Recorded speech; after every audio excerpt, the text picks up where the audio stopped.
Good morning, everybody. We're gathering here for the third time with Mr. David Amerland, who is, he doesn't have his lower third, so I have no idea who he is. But anyway, he's the gentleman who wrote exactly. Gentleman who wrote the book on SEO. He wrote actually 9 books, for those that don't know. And, the topic of discussion today is in his SEO help book is the 3rd chapter, which deals with Google Plus profile. And so we're going to go back and forth with David on topic, basically on subjects related to this particular topic.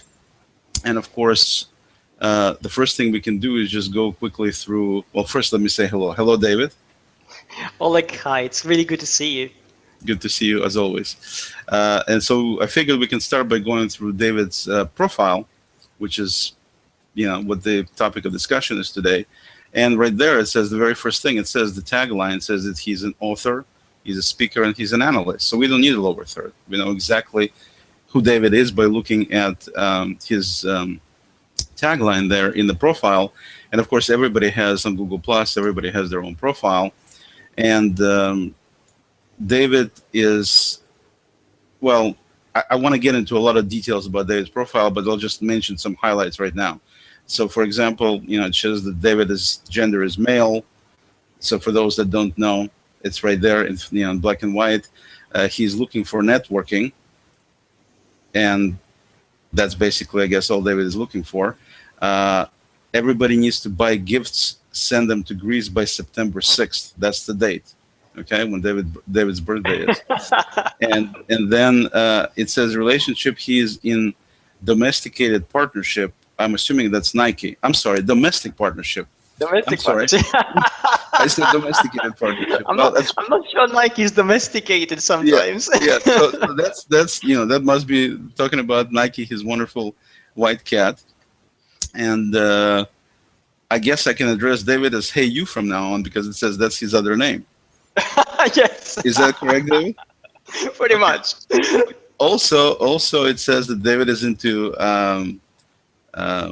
various communities, and so in other words, the profile has all this information in there.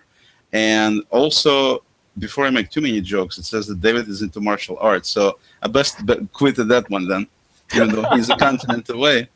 But seriously, David, I guess the first question I want to ask is how important is Google Plus profile to the overall SEO semantic search strategy?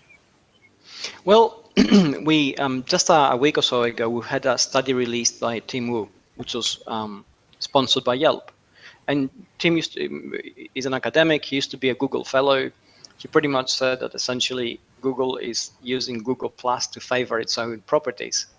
The study is not as accurate as we will make it. And basically, he was paid by Yelp, so that also slants the results a little bit. But the essence of it is that at the core of it, he's actually right. Google Plus has always featured very strongly in Google's algorithms simply because it's their own network. It's entirely transparent to them. They can basically see all the data there. They do mine all the data there. And they use those signals for a wide variety of uses in search.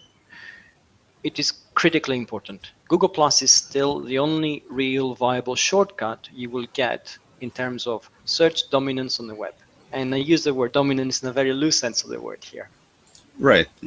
And of course, that makes perfect sense. It is their property. And, Google Plus certainly has been, used by lots of people, even though some may counter that it hasn't been used as much as some other networks and so on and so forth. But it's still, there's hundreds of millions of people that use it. And it is Google's property, which means they have access to just about anything that goes into Google Plus, not just about. It is everything that goes into Google Plus.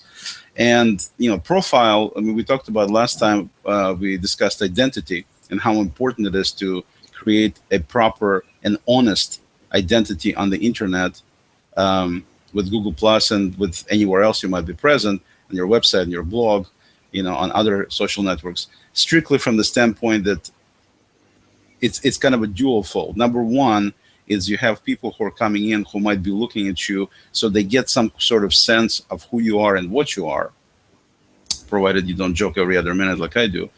And then also, it gives Google a good roadmap, if you will, or a good sitemap, I should say, maybe it's a better word, to know who you are, what you do, and what there is to know about you, so they can index you appropriately and place you in the proper place, so you then can be found. Which is, of course, the if you put everything in the abstract way and shrink it down to just one thing, that's essentially what we're trying to do. If you have online presence on the internet, the only reason you really have that, the main reason, if there's a zillion different reasons you can come up with, but the main reason is you want to be found. That's the reason you produce content.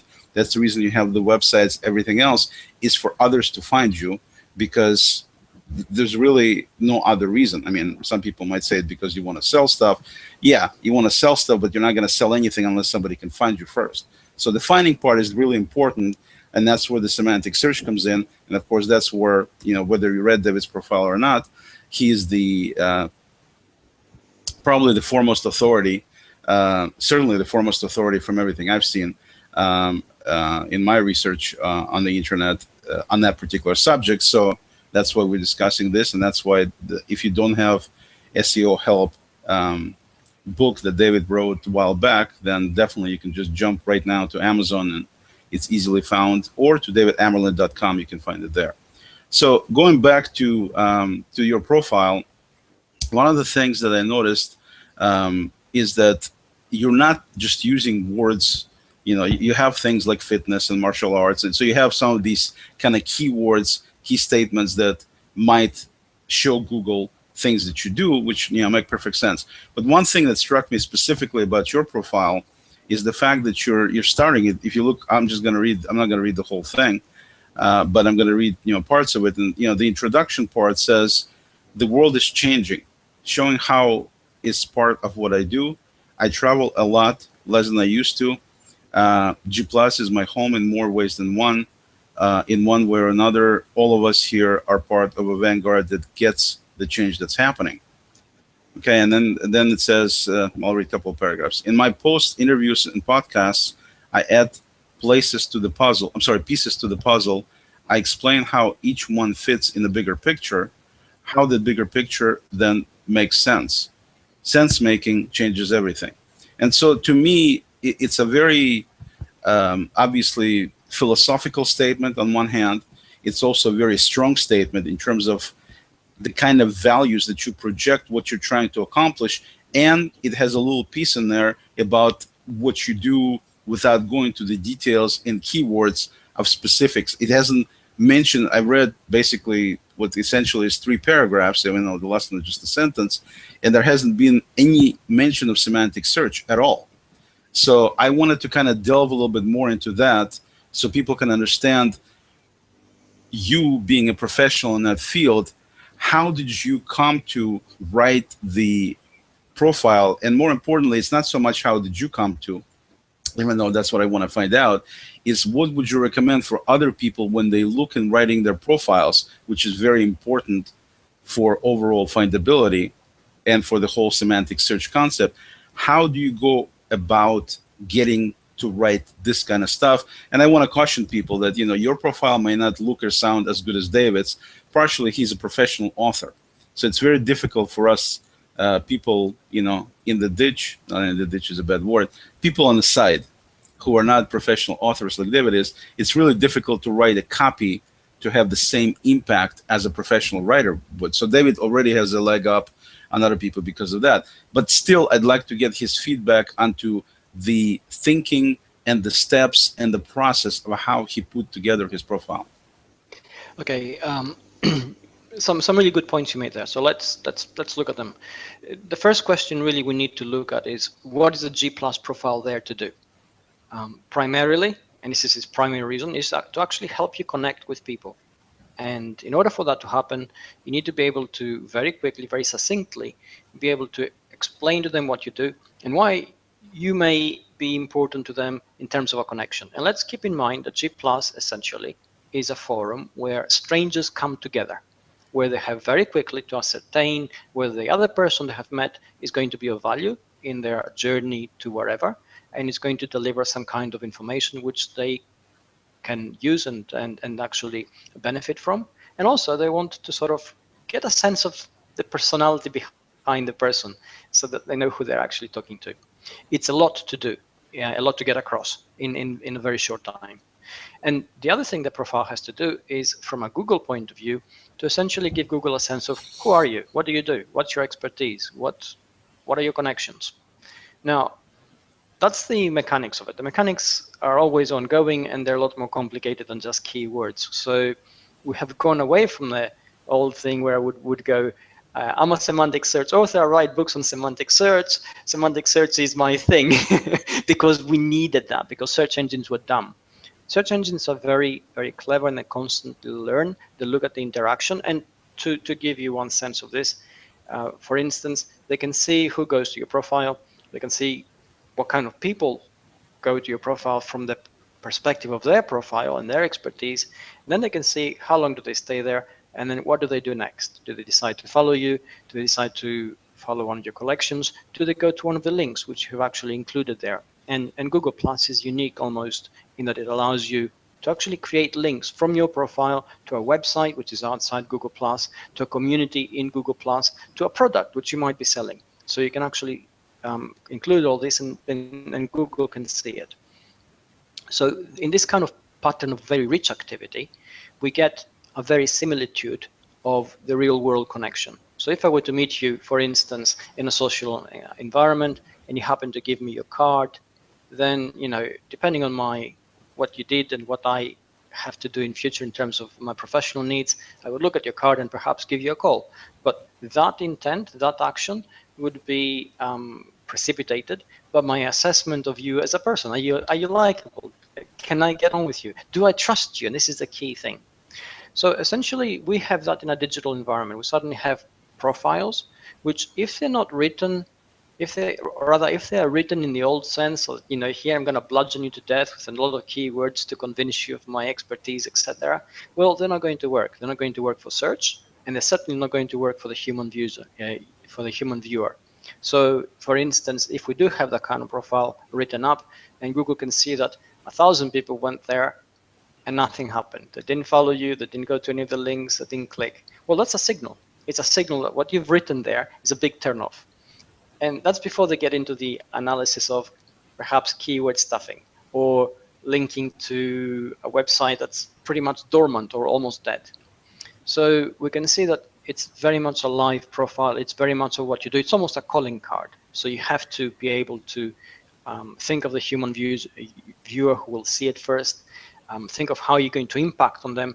Think of not necessarily impress them, but certainly let them know who you are, and try and you know, perhaps make it a little bit light in terms of the personality so it comes across. And then include links to all the things that are important to you. You know, I've got links there to my website, my books, the communities I'm active at, because these are all parts of my makeup, the entity value of me, if you like. And that's how that's come about. And that profile has been rewritten, I don't know how many times, probably about 60, 70 times. And it keeps changing subtly as my own journey changes. You know, I don't travel as much this year.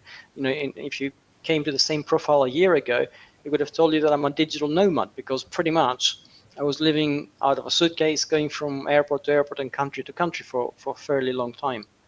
I've sort of become a little bit more static now, and that's reflected there. Right, got you. Okay. Well, now since Greece is in trouble, David decided to land over there and stay there. Interestingly enough. The weather's very nice. I'm sure. All right, so let's talk about the linking. And so, you know, you're linking to various, you know, places from your profile. And one of the things that I wanted to mention as a small compliment from me reading your profile, and I apologize, but this was the first time I actually read your profile from beginning to end. So I just wanted to point out that, you know, you don't necessarily have to see somebody's profile to like him or not like him, or, you know, I'm the kind of person who is much more into deeds than words. And so for people to gain my trust, it's what they do. I don't really pay too much attention to what they say. It's what they do. And I'm sure there are other people who are completely opposite of me. So I guess one question I had for David is, I mean, looking at your profile, David, there is all these things that you mentioned about a little bit about you, what you're interested in, what you're doing. and a little bit of brevity in terms of, there's some humor in there as well, because in other words, it very much gives me the feeling after reading your profile yesterday from beginning to end, it's exactly the kind of person I thought you are, and I knew you are, and I know you are. It's exactly how it projects in the profile, which, as you mentioned, is not exactly the easiest thing to write and does require modifications, things like that. So in specifically what I wanted to ask is, in writing the profile and trying to put these things in there, some people would say, and I'm kind of layering multiple questions here, but some people you pull up and it says it's a male, and basically all it says is there's nothing else in the profile. Or somebody may say that it's a female with a birthday of January 1st, which, statistically speaking, chances are very slim that the birthday is on January 1st for that particular person. So people, A, they put in bogus stuff in their profiles. And number two is the whole privacy issue where, a lot of people scream and shout that, they don't want Google to get into their life. They don't want to give any more information. They have to blah, blah, blah. So the specific question I have for you is, from a business perspective, how do you juggle your privacy and desire for privacy with the need to put something in the profile to make give Google tools to make you more findable? Okay, that's a great question. And people always struggle with this one because they're not certain how much to give up and how much to retain. And usually they err on the side of caution and give as little as possible. Now, ultimately, it comes down to what you're here to do. And in a digital domain, none of us have to be here. We all choose to be here. The moment you choose to be here, it means you have a specific intent. And the moment you actually acknowledge that, then the next question is, well, what do I need to do in order to achieve that? And believe it or not, I'm very private, and I used to be extremely reticent about putting anything up on the web about me. Up till about 2010, I've been working online since 1995, and until about 2010, there was very little stuff there about me, simply because it didn't have to be. It was a conscious decision for me to actually begin to become more open, and it's still not easy, and I still work at it. And it is driven by two things. First of all, I need to be able to connect with people, and you can't do that if you don't give out information. So if, for instance, you're forthcoming about a lot of things about yourself, and I tell you nothing about me. So after about a month of interactions, you think, okay, I have no idea who David is. You're unlikely to want to continue the relationship. You think it's too one way. I'm a bit of a cipher, and I'm a lot of hard work. And we know people in real life are like that. Never mind people online. The second thing is that the moment you actually work on the web, then you need to be able to create enough information for people to ascertain whether they trust you or not. Now, obviously, the easiest thing is getting a hangout and find out who the person is, but that's not always possible, and certainly that is not always available in terms of the connection or the time or even the connectivity. So you should actually be able to get online and find out who a person is, as you say, through their actions. What are their professed beliefs, and then how do they interact? How do they engage? Somebody who says, I'm open and transparent, and then there's absolutely nothing about them on the web, for instance, sends up red flags because, you say one thing and you do another, and, there's nothing about you there. And that's the way to approach it. So it's a very conscious thing, and it's going to be different for everybody. And I know for the first time ever, we're in control of our data to a certain degree. And suddenly we worry because also we have a sense that we're being watched by governments, agencies, and even corporations. Well, here are the things. First of all, historically, and I've mentioned this before, we have never had privacy. We have had the sensation of privacy simply because it was too expensive for a government or an agency to simply devote funds and resources to create surveillance for average people simply because they were there. Now, of course, they can do that. But in the past, if a government organization wanted to find anything about you or do anything to you, they could, simply because they have the resources and individually were very weak and transparent to them. So we get into the 21st century, and now we are beginning to see that we have data which they access, and we can actually see them accessing it. So that obviously raises concerns, and quite rightly so. This is a discussion to be had. I think rightly at some point we should be able to own and control our data more precisely. Right now, we just need to be clever with it. We are here for a specific intent. We need to provide sufficient data to meet that intent. So if, for instance, you want to be known as somebody who's trustworthy to do business with, and you have not put out a business address, you have not put out a business phone number, your website is just a website and then there's nothing else connecting it to anything else, well, you're failing in that intent. So really you need to understand what is it that you must do, what kind of information must you put out, and that's how you need to operate. And if you want to go a little bit further after that, for personal connections, in order to connect to people, fine, that's not a problem, do that. But be conscious of everything you do. Being afraid isn't going to change anything, because whether we actually put out information or not ourselves, everything which we do online leaves a digital footprint, and that is traceable. Obviously, it will take a lot more work, but it doesn't guarantee or safeguard us in any kind of way. So really, put out the kind of information that will help you achieve what you want in terms of your professional intent. Fill out your private information up to the extent that you feel happy with what you're trying to do, so that if people want to connect with you, understand that you're a real person. Those two things together begin to inform the entity aspect of you, which means essentially that Google is beginning to feel a sense of trust in who you are, same as people would. And that's the key here, form those relationships. And the discussion on privacy and how far we should go or how far we shouldn't, that's to be had. It's in the future. So we need to simply be alert to it. Right. Okay, for those in the audience who don't know what privacy is, it's the same as privacy on this side of the world. Of course, yes, it is. You're right. Just wanted to make sure everybody's clear there. But you're talking about you kind of moved a little bit into the identity part, but going back to the profile part, the identity, of course, has to do with, blogs and websites and also social media, everything else. It's a much broader thing, and we discussed it at some point in the last hangout on the book. But from the book. But at the same time, in the Google Plus profile specifically, you mentioned some things. One thing specifically, I wanted to get people a good feeling about what they should be doing. So one of the questions I would ask, for example, would be, how big should be your profile on Google Plus in terms of the length of the content? Well, Google allows you to make it as big as possible, really. You can put in a lot of word content there. So really, the answer to this, and it's going to be different for everybody, is it should be as long as it's required. Don't overdo it, and don't underdo it. Don't say too little. So think very carefully. And you mentioned the fact that I write, which I do, and the hardest thing you can ever ask a writer to do is to write about themselves. I really hate doing it because it always feels very self-promotional. I don't know what to say about myself.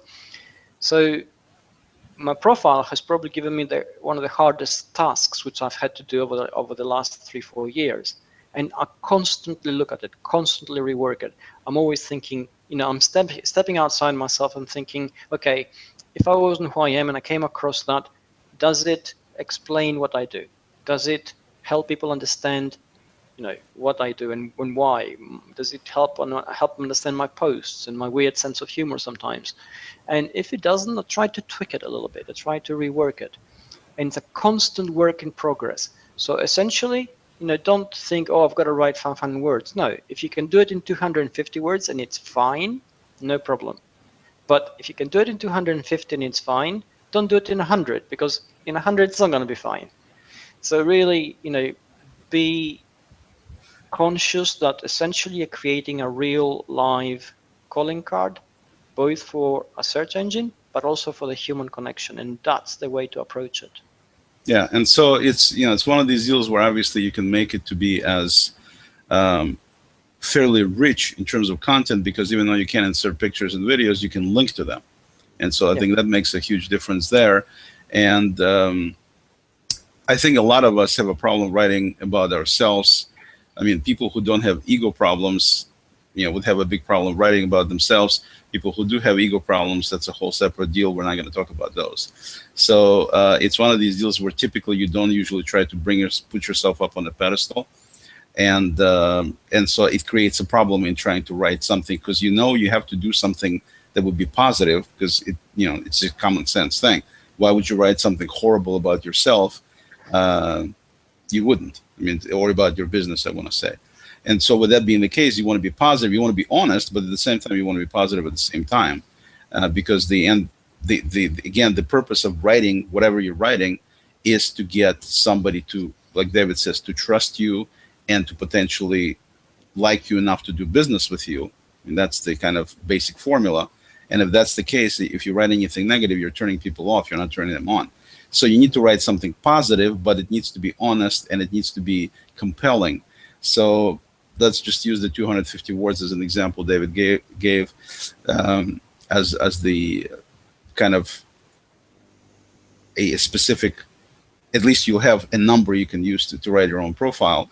Because I know that I've looked at some profiles that are horribly long. I mean, they got all kinds of headings and subheadings, and they got all these paragraphs, and they got all these italics, and they got all these links. I mean, I started looking at it and I quit almost before I even get anywhere near the end, because it's not that the stuff is not interesting. It's just, I just don't want to take the time to read a novel when I'm trying to find a little bit of information about the person. And I think that goes back to what David said earlier about meeting somebody in real life. When you're meeting somebody in real life, you may spend a minute or two discussing with them who they are, to kind of do an introduction. The old whatever it is, 1 minute elevator pitch or 2 minute elevator pitch that people like to refer to. But at the same time, that's it. I mean, there's no more than that. You don't really want to dedicate more time, and you shouldn't have to. I mean, you should be able to describe who you are, what you do relatively quickly. And I think that's the idea here in the Google Plus profile, is you do that. And then, of course, it is subjective, no question that you have different people. Some people look at things totally different the way than I do or the way that David does. And so you're not going to please everybody. It's a physical impossibility. But at the same time, Google, as David mentioned, looks at all this stuff from various perspectives to see where you're linking to see where links are coming to you back from which places. And that's how they determine whether you agree with it or not is irrelevant, because they're going to do what they're going to do. And so if this is how they do it, then you need to basically work within that framework to make it so it's A, honest, B, interesting, and C, Google friendly. So those are kind of 3 criteria, I would say, that would be a good way to write a Google Plus profile. So going back to profile again, in terms of the links, obviously, most people have a website and they have a blog. So that's 2 links right there. A lot of people also have communities, and now the new thing is the collections on Google Plus. So you have links to all of that. In addition to all of these, let's say you're not doing anything else. You might have a Facebook profile. What's wrong with you if you do? But mostly people deal with Google Plus. I mean, mostly people deal with several networks. It'll be Google Plus, and it'll be Facebook, or it'll be Twitter, or Instagram, or Pinterest, whatever it might be. Some of them are on all of these networks. Some of them are on some of these networks. So once you listed that, is there, because I noticed in your profile specifically, David, you've got links to certain communities that you're interested in. Not all the communities, in terms of your introduction, not introduction, but the story part. I'm talking about the story part. There is a section where it talks about all the different links and everything. You got everything there. But in terms of the story part, you link to very specific things. And so, over here it says, I pay some of what he's given me back by running a fitness community. I mean, when you're talking about your martial arts stuff. And it says, let's see, maintain level of sanity that requires pharmaceuticals or expensive therapy. Wait a minute, I'm reading it wrong. Yes, you are a little bit. Okay. No, seriously though, it says fitness is important to me. It helps maintain a level of sanity that would otherwise require pharmaceuticals or expensive therapy. I pay some of what it has given back by running a fitness community. So the fitness community is a link to the community in question. It says, I'm a moderator of Plus Your Business, a community focused on helping business people get the most out of G Plus and the semantic web. And the plus your business is also highlighted, which I'm sure Martin Shervington really appreciates. And then we've got, speaking of semantics, I'm an owner of Google Semantic Search. So you have these certain links in place. And I wouldn't say it's few of them. I mean, it's a decent number of them as part of the story. And you're also mentioning some of the publications you're featured all the time, such as Forbes and journalism.co.uk, Social Media Today. So, number of, and at the same time, you say I write for magazines and newspapers. So what makes you determine what you actually are going to link to as important enough to link to, and what are just simple mentions of magazines and newspapers, for example? Well, because we can link to anything, the temptation is to link to everything. And I think especially in the story part, it has to be resisted for two reasons. First of all, because there's going to be an overlapping similarity inevitably. So if, for instance, we contribute content to specific websites because of our expertise, inevitably there's going to be an overlap on those websites. So how are we going to describe them? It looks like keyword stuffing. It looks like we're trying too hard. It's like the old trick of trying to impress people by name dropping. You say, and I was at the White House last time, and right. This kind of thing.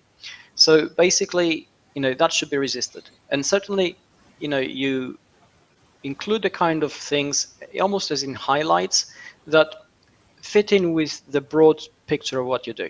So, if you, for instance, happen to be, to run a dealership and you sell cars, it happens to be Ford, great. That's where actually, you mentioned that you're a member of the Automotive Association, you mentioned that you have a website, and you mentioned that, you write for the Ford blog, for instance, these three things. Obviously, you do a lot more, but these are the key things. And these are the ones which, again, allow somebody to ascertain your expertise. And also, from a search point of view, this is also key. It's important. But as you fill out your profile, Google allows you to also link to pretty much everything which you write. So if you write for different blogs, if you have your own blog, link to all of those in the additional list of links. It allows you to link to all your digital profiles. There, you need to be comprehensive. A lot of people aren't. If you have a Twitter account, link to it. If you have a Facebook account, God forbid, link to it. If you have a LinkedIn account, put it there. Why? Well, essentially because Google, across the entire web, is engaged in finding out who you are, not for any nefarious reasons, but because it needs to understand that when you actually put in a comment on a website, you're not a troll or you're not a bot. And there are bots which are very sophisticated these days. So essentially it does that by cross-referencing all your other profiles and realizing that, hey, David and Oleg, they're real people, they have a presence here, they do these things, they have those interests, and they also happen to have a Twitter account which was used to promote or that kind of content. And because of that, and it fits in with their domain expertise, that's quite an important kind of promotion. And maybe that content is really good to look at. So in order for that to be ascertained, Google looks across the entire web, but primarily it also looks at G+. And G+ is the easiest place for it to look. So if you don't link to those places from there, Google will eventually find out, but you're making it hard for yourself to actually, for Google to connect the dots. So you may as well just put it there and make things a little bit easier. Right, when you're making it hard for yourself, you're also making it hard for them. And of Yes. course, the name of the game is you want to make it easier for them. So before I continue with the deal, I guess Mr. Rao indicated that I failed to mention the fact that you used to wear a suit. So I'm making it publicly known, David Amerland used to wear a suit. Okay? That's right, I did. For a large part of my life, I was corporate. Yeah, exactly. So this is officially, it's out. Also, he says I'm finding it more annoying when a female comes to Google Hangout text message and tells me her age and tries to start a conversation. I find it most annoying when women then seem to ask very personal questions without first sharing much info about themselves. Well, my answer to that is do not talk to weird women. That's all. I mean, it's as simple as that. It has nothing to do with the profile. It just, don't talk to women in these kind of situations. We're talking about business here, so we'll move on from the personal stuff. Yes. So I mentioned, I hope he's happy now. I mentioned his comment. I mentioned the suit part. And he also says, I use Facebook only for personal and family stuff. I avoid it for anything business related. Yeah, I mean, a lot of people, I think, do that. I'm not one of them. I'm strictly Google Plus, but that's just me. So anyway, going back to David's profile, see if we missed anything else. So one of the things I wanted to mention, David, what is special about Rutgers University in your life? Can you share with us if it's not too private? No, no, not at all. I was approached by them through Twitter, as it happens, to lead the mini MBA course they had on social media crisis management across Europe. And I worked with them for a number of years, and I still do in sort of slightly looser capacity. So that's my connection with them. Okay, so it's obviously an important part of your professional life. It is, yes. Okay.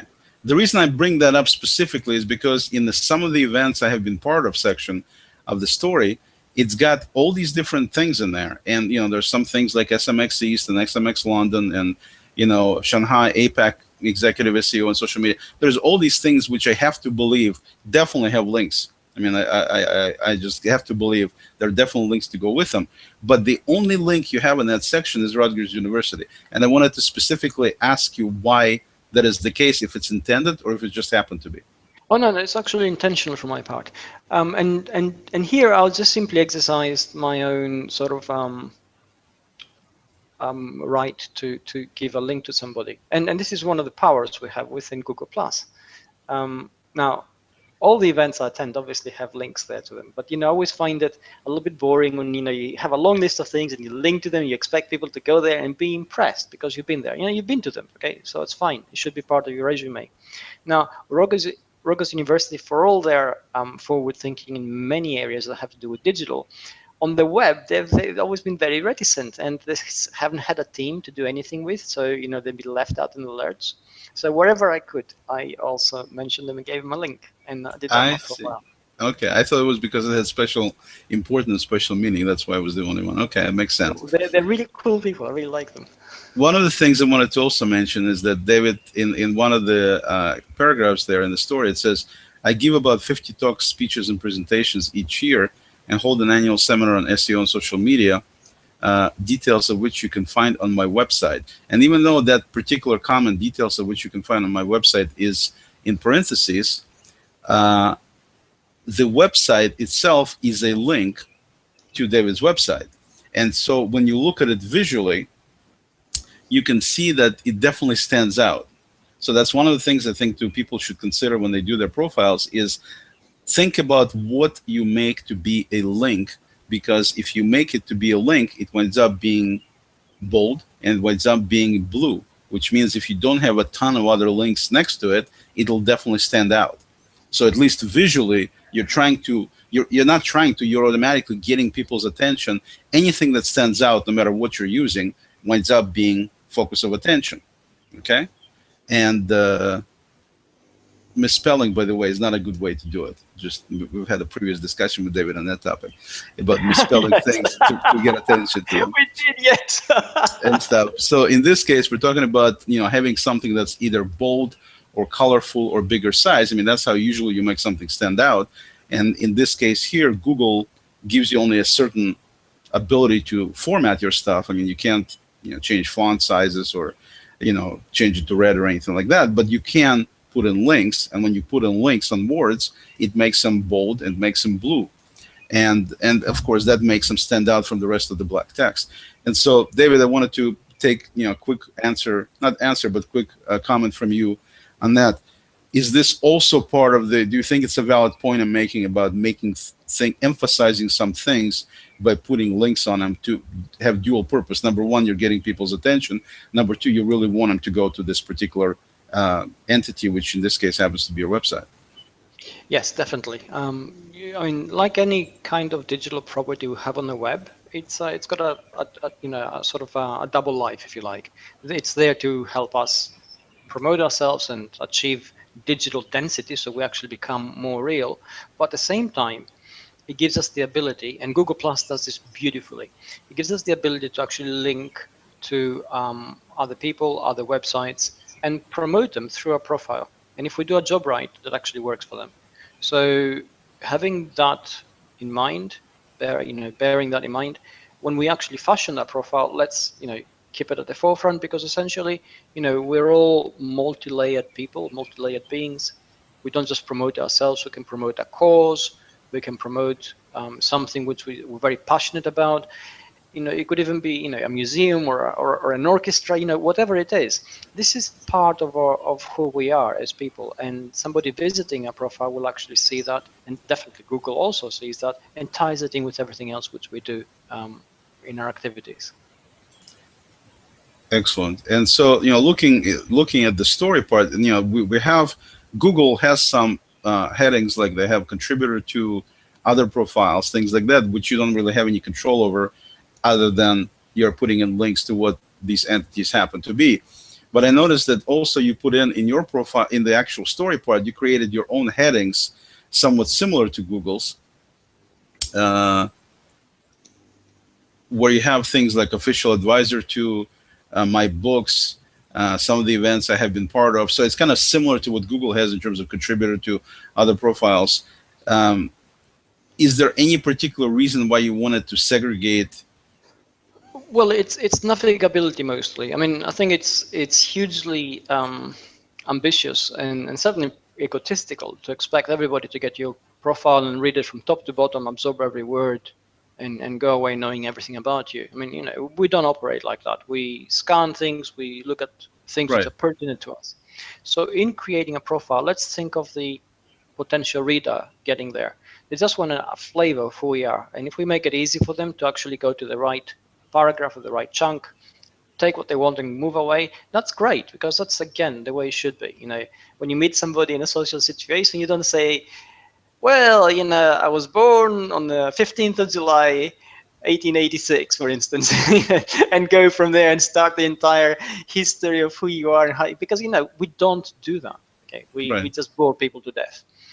So essentially, you start with chunks and you make it as easy as possible for them to absorb information. These are journalistic techniques that have always been used to make text reader friendly. And I think it's important to keep in mind now that by doing that in our profiles, by making it reader friendly, it's a courtesy to the people who actually spend a little bit of time reading it, and it always pays off. So for those that don't know, David has a following of about 357,000 people on Google+. Obviously, the man knows what he's doing in terms of profiles. And I think, David, you should start a service of looking at other people's profiles, charging them, I don't know, a small fee like $100 for looking at their profile.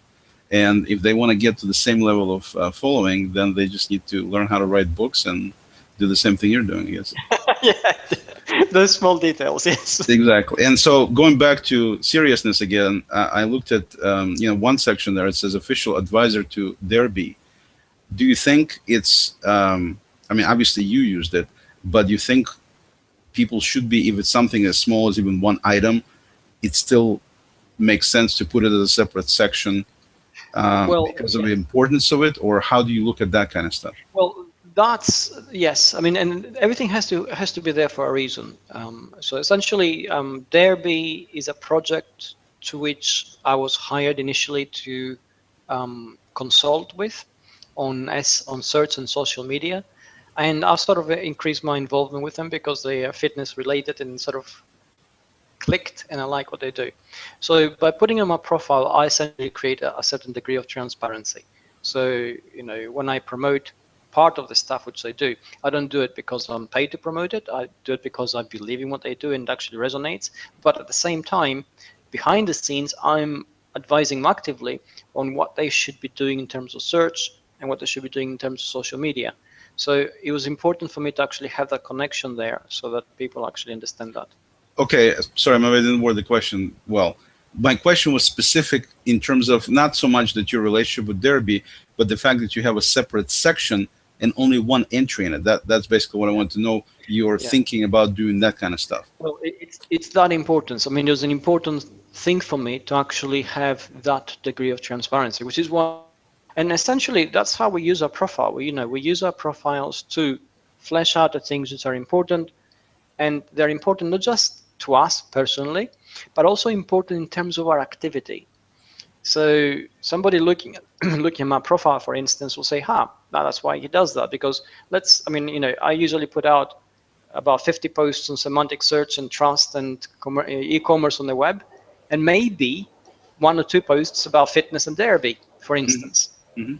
So somebody looking at that may wonder, if they go to my profile, they think, okay, that makes a bit more sense. So, it actually ties things in. So everything on my profile has been thought about really carefully. And, everything what I usually do is I create it, look at it, read it, go away, come back, read it again, look at it, scratch my head, go back. Well, just like people write books. I mean, same concept. You write, you edit, you look at it again, over and over. It's a major labor of multiple layers coming off all the time until it's perfect. It has to be. Yeah, exactly. Yeah. And that's the only way for it to actually work. Okay. So in terms of, we talked about some people who are not authors, like me. And so for people like that who write their own stuff, do you think there is value in going out to their friends or somebody who has a non-relative status, so they won't be totally just nice to you, to try to tell you what they think of your profile? Do you think there's any value in asking maybe even other people online what they think of the new profile changes you made, or you think it's a waste of time because everybody is subjective and everybody listens to What's in It For Me station and everything else they do? I think it's a great idea. It has to be exercised with caution. Certainly, having somebody look at your profile and telling you what they think, excuse me, gives you an idea of how they actually perceive what you've created. At the same time, it's important not to judge it on the writing. That's subjective. And somebody will say, oh, great writing. I'm like, that's not the thing. The thing is, did you get information that actually describes me? Did you find it easy to find out what I do? Did you find it easy to navigate through? Did you understand why I post the things I post? These are the pertinent questions. So really, by all means, use your network. Ask them openly if you want. Tell them, I've just reworked my profile. Do you think it does the job? And hear what they say. But don't get hung up or don't ask them to actually evaluate the writing. That's not what they're supposed to do. Everybody has different standards, different perceptions, and different expectations from writing. That's entirely subjective. What we don't have as much subjectivity with is what our profile is there to do. It's there to give us specific information. It is there to flesh out the individual. It is there to give us a flavor of who they are and how they operate. And those things, they actually are worth getting a second or third opinion about, simply because normally we're too close to ourselves and it's really difficult to write about yourself. Right. Okay. And so the profile, let's get back a little bit on that again. In terms of, its function is to tell people about what you are and who you are in a very concise manner, because they can always look at your communities and collections and your posts and everything else and get a much broader, much bigger picture, much more detailed picture. But at the same time, in the profile, it's a quick way for people to, it's like an introduction to yourself, basically. It's the way to look at it.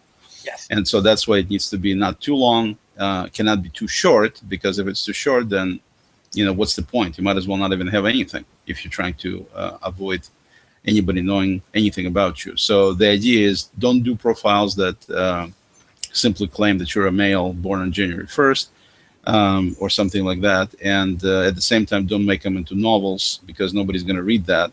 So there's definitely a happy medium describing the value of what you do and who you are in one area, basically. So that's your place to be able to do that and link to the places that you're trying to, that are of value to you personally and to your business.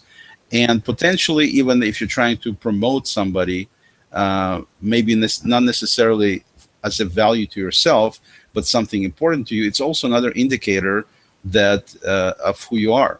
So if you, like David mentioned, if you are trying to promote a cause that you really believe in, which really has not potentially much or anything to do with your business, but you feel strongly enough about it, it shows people something about you.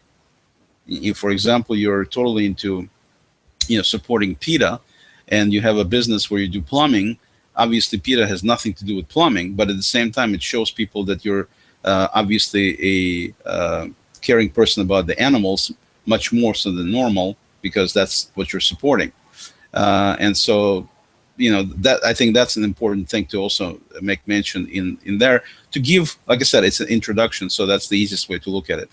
Speaking of introductions, one of the things that also people don't do a lot, which I think is a major mistake, both functionally it's a mistake and also on the personal level, is in the profile you can put your picture in there. And so that's one of the things that not many people talk about, but I think it's very important that you need to always have a picture in your profile so people can put a face to the words, because otherwise it's like picking up a newspaper and just reading an article that has no pictures and trying to visualize everything in your head. If it's an event of some sort, they're talking about banking industry collapsing, they're talking about some kind of boat flipping, you can imagine what it's like.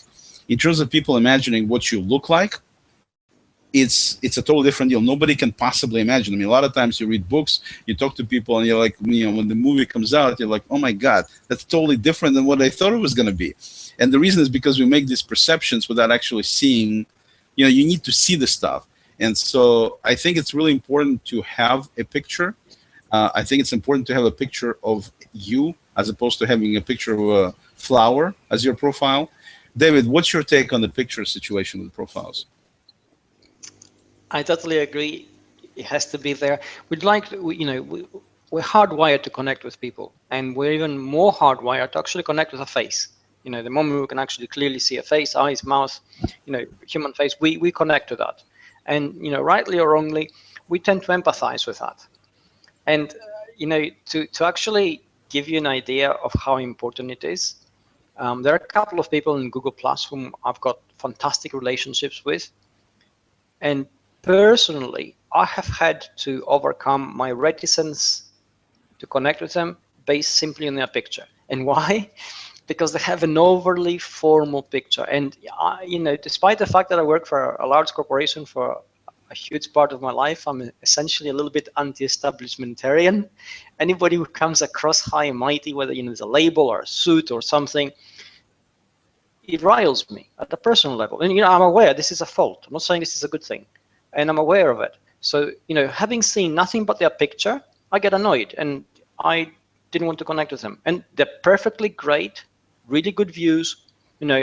Unfortunate selection of picture from my point of view, but it makes the point. Essentially, people connect with you on your picture emotionally. They don't stop and think, hey, does Oleg, promote great stuff? Does he make sense every time he talks? What they say is, hey, he's wearing a Napoleon hat, for instance, and I hate Napoleon hats. So that's the immediate response. So really, be very careful with your picture. And obviously, again, you're not going to please everybody, but try not to annoy as many people as possible.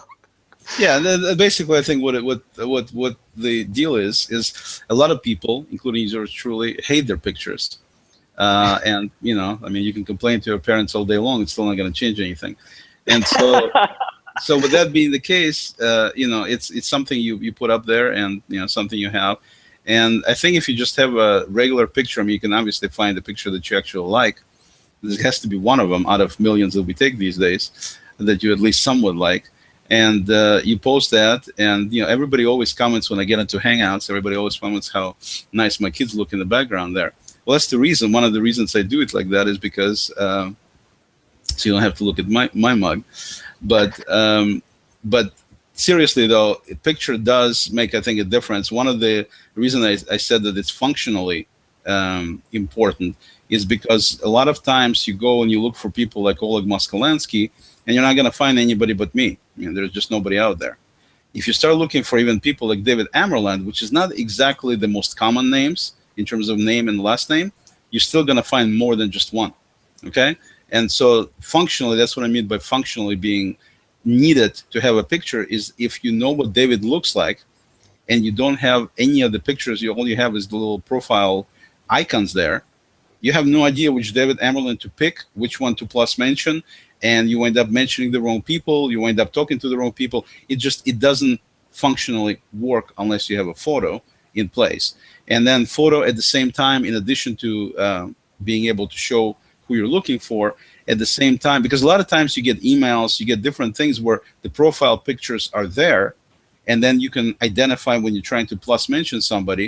Then of course you remember what that picture looked like, so you can try to find them that way, because the name is the same. I mean, sometimes I pull up names, it's like a list of, I don't know, 30, 40 names. They're all the same, and it's not the person I'm looking for is not even there out of all these names and stuff. So that's something actually Google should address in terms of being able to plus mention somebody using their number or something, because the deal with just the pictures, even the pictures doesn't always work. But as a minimum, you should always have a picture, and it should be a picture where, if I'm sitting looking like this and I'm talking to you like this, then obviously I'm not talking to you, I'm talking to somebody else. But if I actually sit and talk to you like this, then clearly you can see that I'm looking at you and I'm talking to you. So I think it's another important thing is when you take your pictures. I mean, a lot of stuff when I talk like this, it looks to you like I'm not really looking at you, because what's happening is there's a monitor behind me. That's where David is. So to me, it's like I'm talking to David by looking at the monitor, because that's where I see him. That's why it looks like I'm looking a little bit sideways, because I'm actually looking at my monitor.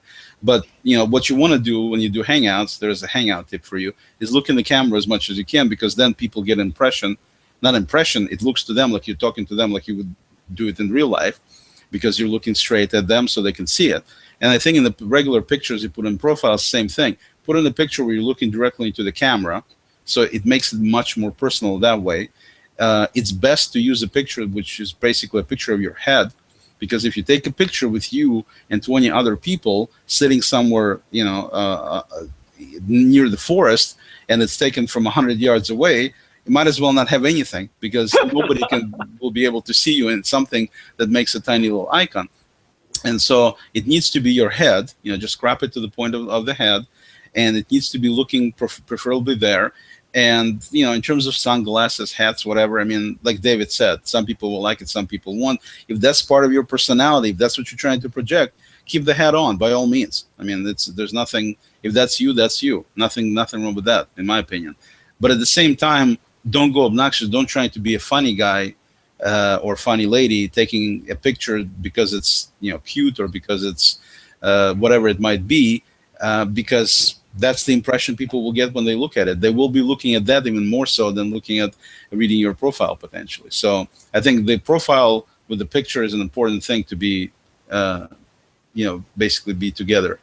And somebody says they have frozen video. Okay, I wanted to see if there's any questions before we wrap up. So, David, I guess the only other question, I think we kind of went over pretty much everything in the profile. I guess my last question would be that, with Google looking at all the stuff and making decisions and things like that, how often should you consider making the changes if you think they're relevant? And does it have an impact, negative impact on Google's constant efforts and position you in the right place if you keep constantly changing your profile?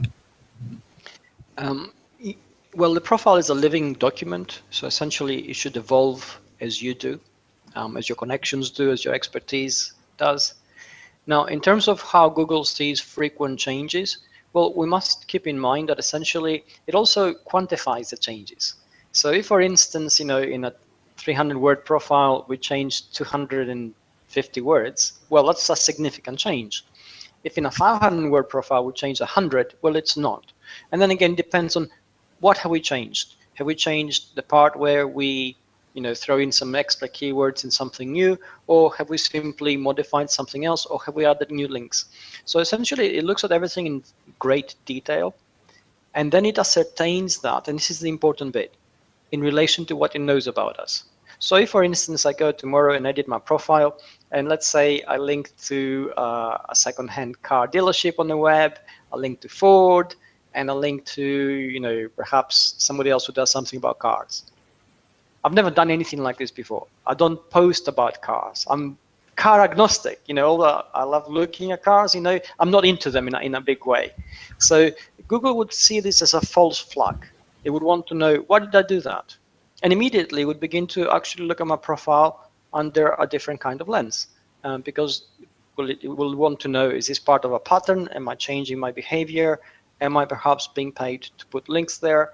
Am I going into a sponsorship deal? It does want to know, because then it affects the way that it weighs my actions. So keep all that in mind. It's an entirely transparent environment. Be as honest and transparent as possible. Be human, relate to people. And if you do that as a guideline, you can't usually go wrong. Yeah, and Google constantly is working on their AI anyway. So it's, I mean, and if you do all of a sudden get into cars, you buy a new car and you just happen to buy some kind of antique Mustang, and you all of a sudden just find yourself being totally, you found a new passion in life. You join all these clubs with Mustangs and you go to all these, get-togethers, everything else. Nothing wrong with that. I mean, if that's your new interest and that's what you now started doing now when you've never done it before, then that's what you post. I mean, I don't think that's any problem. But in terms of just like David said, God forbid Google sees that you're getting paid for something, that's a no-no. That's a definite no-no. Cannot be getting paid. Okay, so David, do you have any? I don't think I have any more questions. I don't see anything in the audience here that anybody's asking. So I think they got it pretty straight. I don't think it's such a incredibly detailed topic. I mean, to get really, really deeply into, because it's, let's not make things more complicated than they need to be. And profile is obviously a very important part of your whole identity, but at the same time, it's not something, like we said, that needs to be extremely lengthy. You just write some stuff about who you are, what you've done, what you're into, and for people, your introduction to other people that may not know you, and that's basically all it is. I mean, it's not any more complicated than that. Do you have any last words of wisdom there? No, I think you've pretty much covered everything. I think, if everybody takes that away from here, the way you just said it, brilliant, okay? Because that's all it is. I mean, we don't have to overcomplicate it.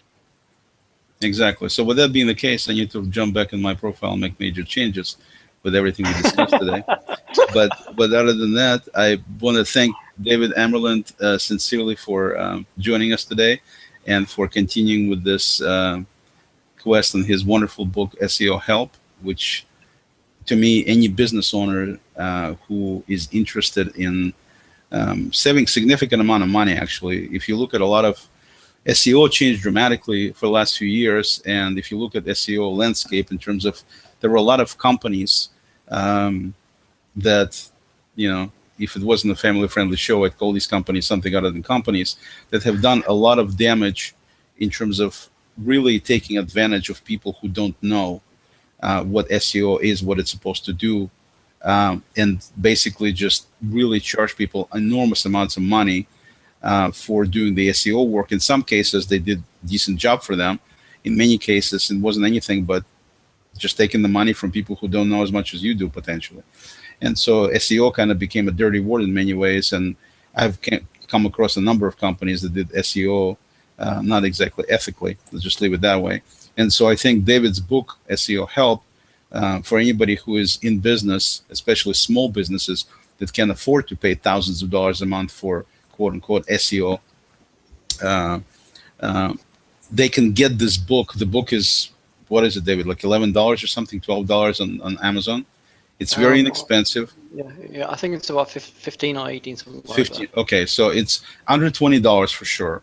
And you make this one-time investment, and then you actually have a blueprint of what to do in terms of making your SEO business strategies come to life without hiring any people, without doing anything. You just simply follow the steps in the book. There's 20 steps, and each step has 10 action items that David is either asking you to think about or specifically do.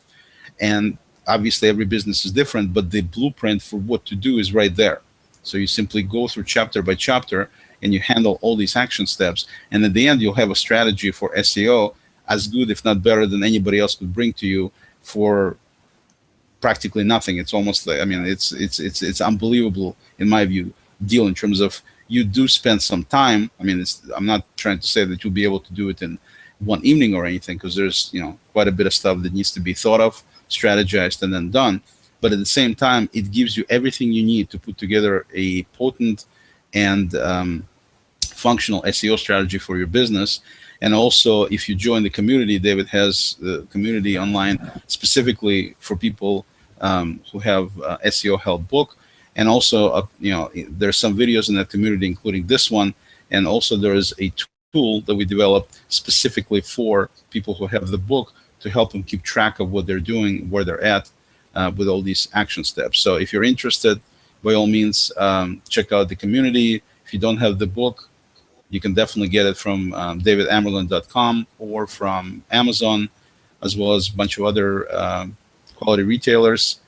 And with that, I want to close. Again, thank you, David, very much for doing this. And next time, we're going to tackle step number 4. Thank you very much for the invitation. I really enjoyed it. Same here. Thank you, David. All right, everybody. I hope if you have any questions, feel free to ask. David is very active in the community as well. And thank you all for watching. Bye-bye. Take care.